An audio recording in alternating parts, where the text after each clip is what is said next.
On va commencer par rubrique, ce que vous avez prévu, et notamment ceux qui ont pensé à des faits du jour, rappeler ce que vous avez prévu à l'intérieur de la double. On commence par politique. On a quand même pas mal de choses sur le fait du jour, enfin en tout cas sur la page grève, on va avoir pas mal de choses à faire.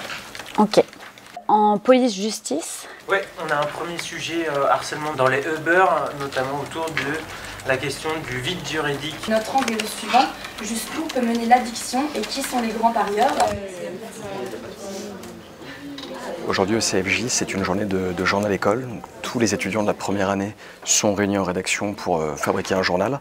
Ils ont commencé la semaine dernière, mais la particularité aujourd'hui, elle est double. C'est le dernier jour du quotidien et c'est un jour où ils travaillent en autonomie. Il n'y a pas d'intervenant avec eux. D'habitude, ils sont encadrés, chaque service, par un journaliste professionnel.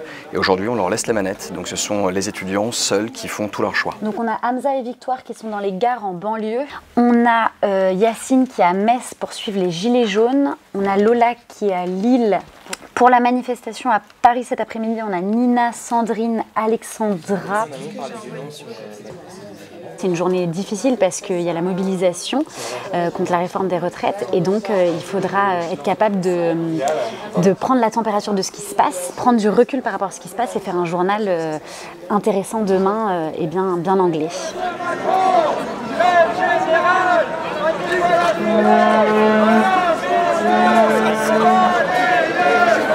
Qu'est-ce qui vous a amené à manifester aujourd'hui Enfin, est-ce que c'est l'appel des syndicats? Je suis pas syndiquée, je viens parce que je pense qu'il fallait venir ici aujourd'hui. Les Gilets jaunes, vous étiez là? Non. Bah, écoutez, merci beaucoup. Vous avez fait des calculs? J'ai fait des calculs, ouais, je gagne 1800 € et à la retraite, je vais toucher 1200 €. Et avec 1200 €, ouais. Impossible de vivre. Vous habitez où? Bayonne. Je sais que c'est historique, en fait, je sais que Macron joue son quinquennat, je sais qu'on en parle depuis un mois et c'est moi qui couvre le truc pour le CFJ, donc en vrai, je suis hyper stressée. Je vous appelle parce que vous êtes bien l'attaché de presse du Parti Socialiste? Oui, bon, super. Je suis étudiante au CFJ et on prépare un quotidien école en fait sous la houlette de journalistes du Monde et du Parisien. Là, entre le point et le 2 là, enfin, oui, il manque un espace. En fait, on repasse sur les pages du quotidien d'hier. Margot, elle corrige les erreurs de typographie. Et moi, je corrige les fautes d'orthographe, les répétitions. Et on essaie de faire ça chaque jour pour s'améliorer. Non, parce qu'en fait, le titre avait été aussi. Les gars, il reste 40 minutes, donc on relâche pas s'il vous plaît, on maintient la pression. Merci. Chef, oui chef. Oui chef.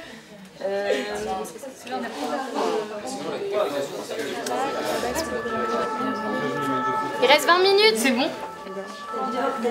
Il se passe qu'on fait un changement de une de dernière minute parce que finalement on n'est pas très content du résultat.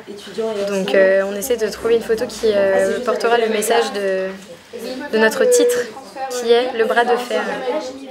On a 0 minute pour l'imprimer, donc on joue pas dans le détail. Mettez dans l'ordre, s'il vous plaît. Je suis sûr, c'est bon.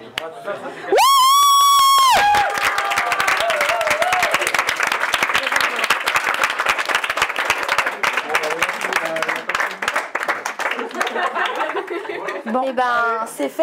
Bravo! Bravo à tous!